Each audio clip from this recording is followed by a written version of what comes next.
Espèce d'abruti, putain.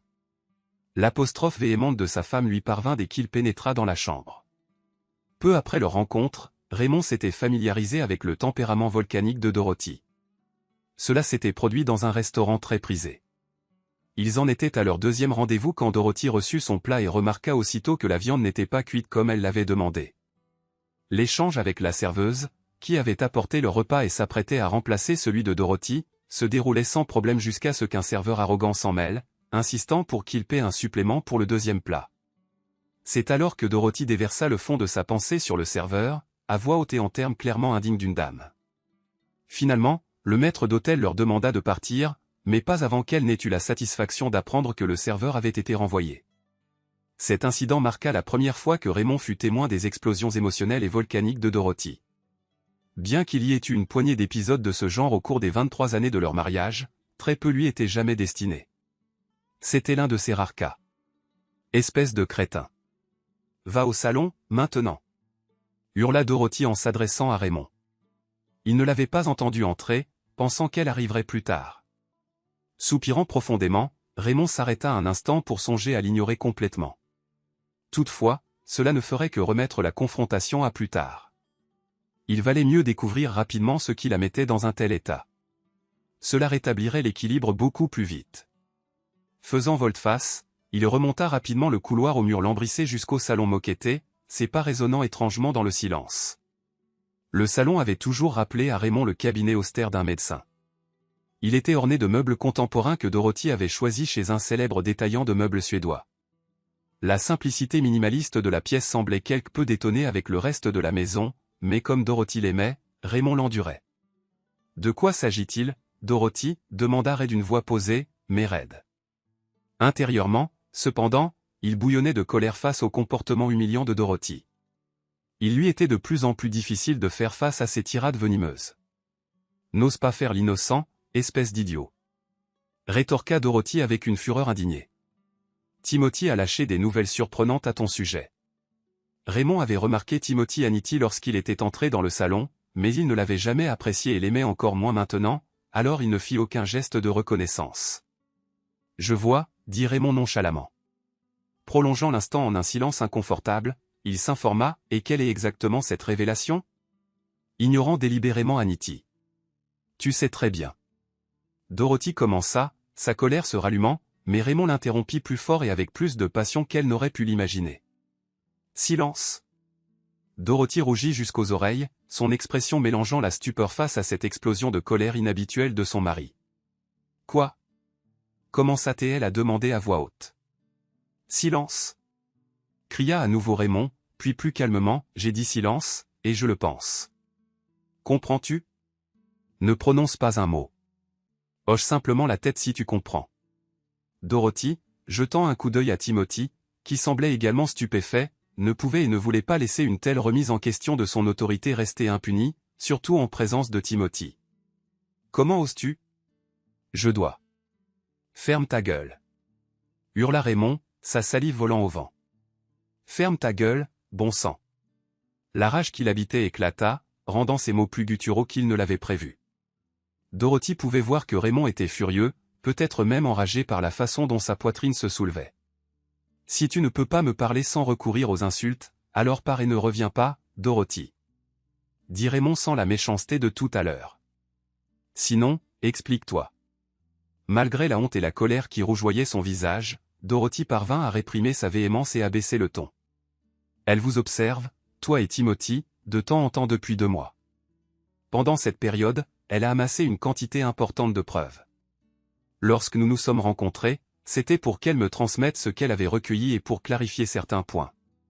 Tu vois, son conjoint est avocat et, par coïncidence, mon avocat spécialisé dans les divorces.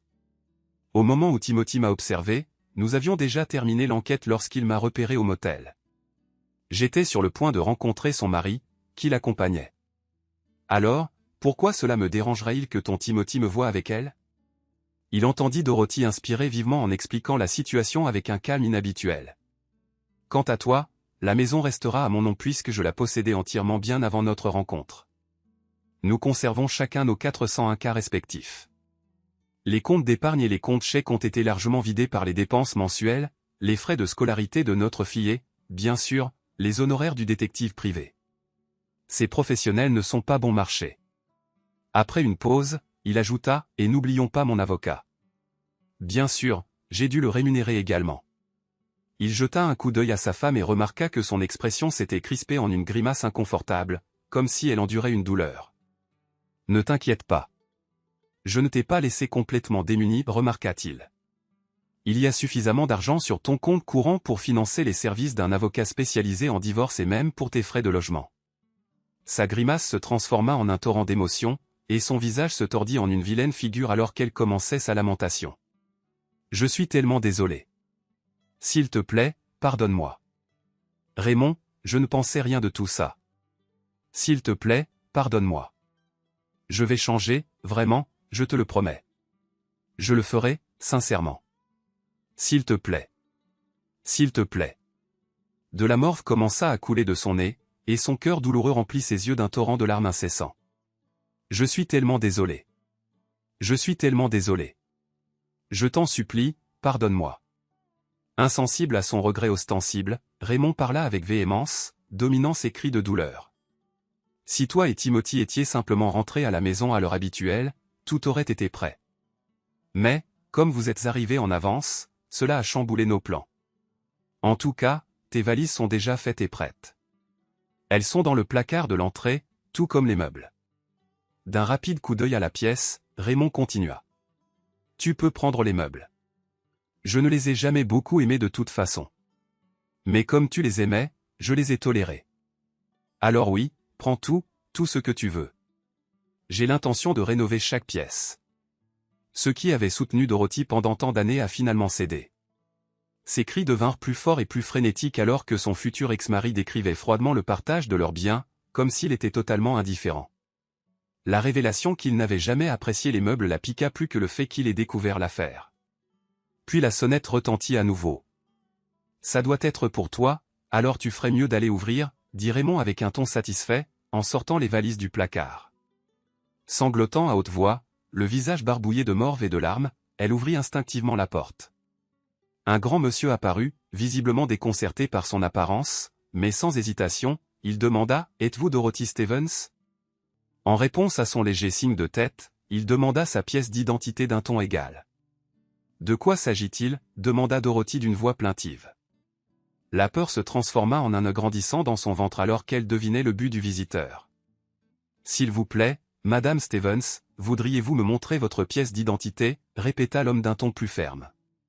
D'un bref signe de tête, Dorothy se dirigea vers son sac à main, en retira précipitamment son permis de conduire et attrapa également quelques mouchoirs, essayant de se nettoyer le visage. De retour à la porte, Dorothy tendit le permis à l'homme qui attendait patiemment avec une main tremblante. Examinant attentivement le permis et comparant la photo au document en sa possession, l'homme hocha la tête approvingly avant de lui tendre un jeu de documents pliés dans une enveloppe bleue. Il commença et conclut « Vous avez été notifié. Merci de votre coopération. Passez une agréable journée. » Avant même que Dorothy puisse rassembler ses pensées, il prit rapidement une photo d'elle tenant les documents avec son téléphone portable. Une vague soudaine d'engourdissement se répandit de sa tête à ses pieds alors qu'elle regardait l'homme se retirer rapidement, monter dans sa voiture et s'en aller. Ses pleurs cessèrent, et elle se tenait immobile dans l'embrasure de la porte, se balançant légèrement, épuisée et pâle. Silencieuse et passive, elle attendait ce qui allait arriver, tout son être submergé par un sentiment de vide. Quelques instants plus tard, sa sœur Chris arriva avec leur mère.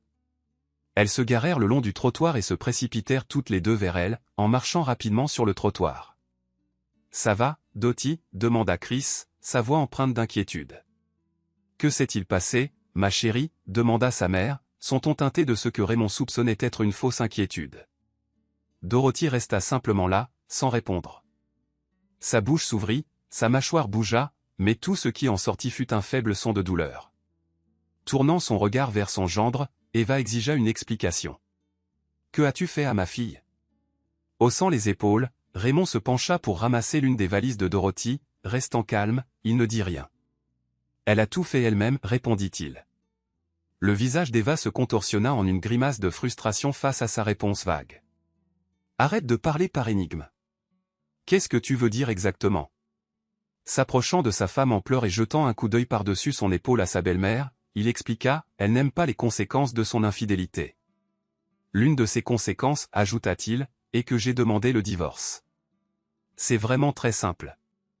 Avant que quiconque puisse répondre, il continua, et maintenant, si cela ne vous dérange pas, veuillez aider Dorothy à transporter ses affaires et ses valises jusqu'à la voiture.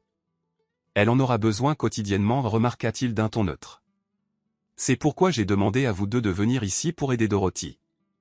Elle pourra revenir plus tard pour ramasser le reste de ses affaires. Je vais même la laisser stocker tout ce bric-à-brac dans le garage jusqu'à ce qu'elle obtienne, vraisemblablement, un espace de stockage. Remarquant la fragilité de sa sœur, Chris échangea un regard perplexe avec leur mère. Dottie, est-ce vrai, demanda-t-elle, un soupçon d'incrédulité dans la voix. Dorothy, les yeux vides et remplis de larmes, se contenta d'hocher la tête, sa voix l'ayant abandonnée dans ce moment crucial. Bien qu'Eva fût rarement réputée pour sa tendresse, elle enlaça sa fille dans une étreinte, un geste manifeste de solidarité malgré la faute de Dorothy. Tu viens avec nous, Dottie. Tu pourras rester dans ton ancienne chambre pour le moment. Mais maman, le scandale ? Commença Chris, mais elle fut interrompue par un regard noir d'Eva. Il n'y aura pas de scandale, affirma Eva avec fermeté.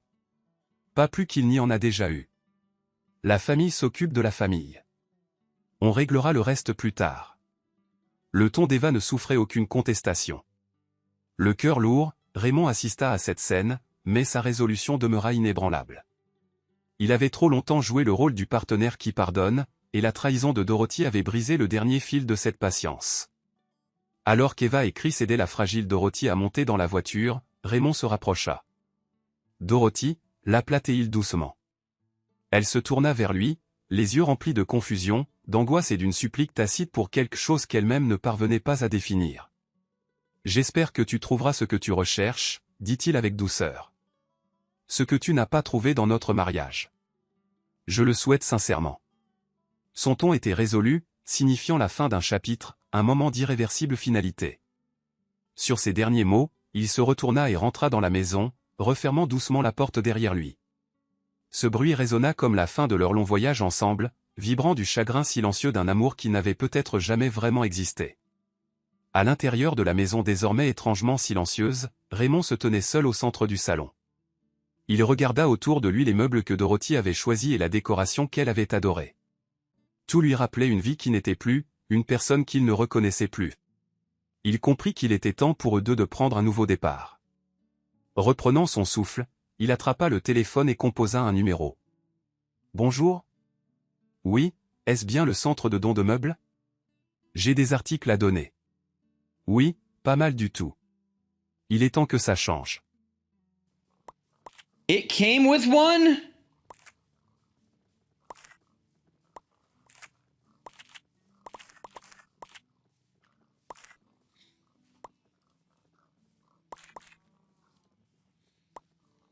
Fine. It's fine. You trust my sense of smell before me?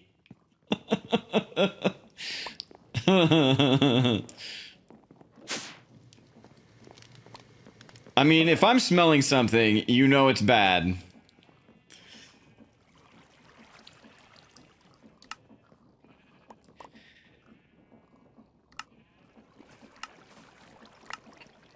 Ooh, small fluid tank thermostat module. Okay.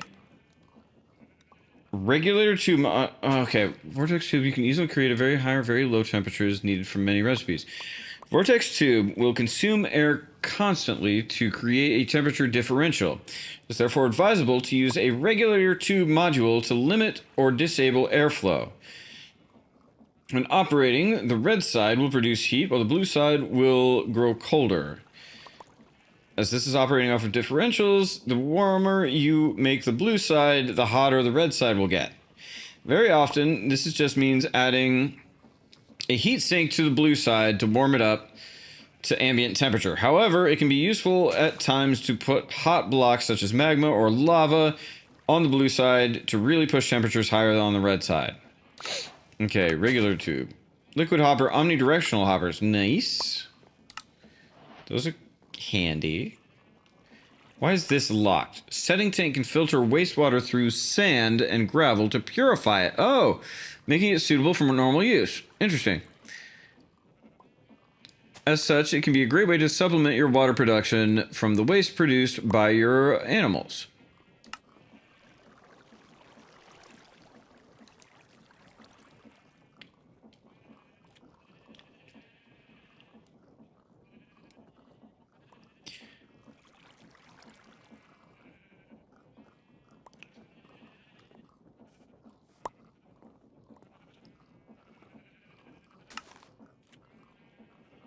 What's the dependency? Oh, I need to make a sewer.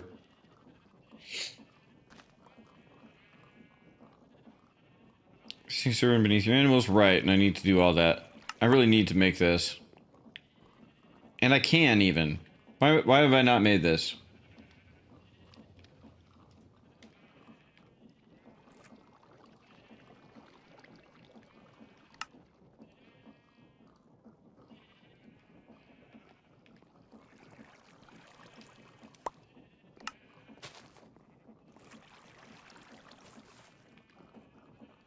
I like a word that can be typed using only the left hand.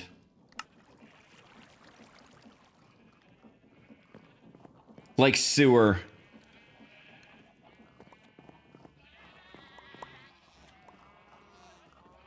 You brought a waffle to bed with you so you can eat without leaving bed this morning? So wait, you made the waffle last night and then brought it to bed so you could have it for breakfast when you woke up? Also, isn't this how Michael Scott burned his feet?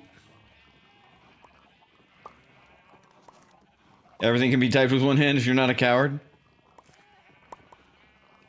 Yeah, Michael Scott burned his feet that way. I remember.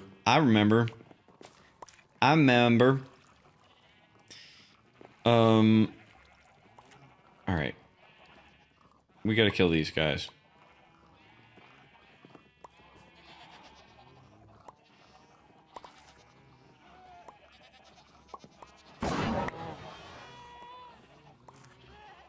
Where do we want to put the sewer, actually? Hold on.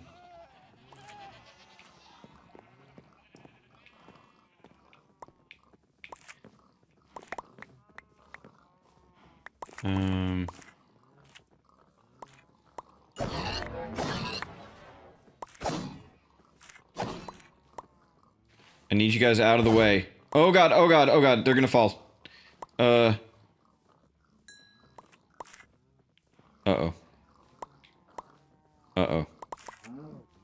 I don't have a block.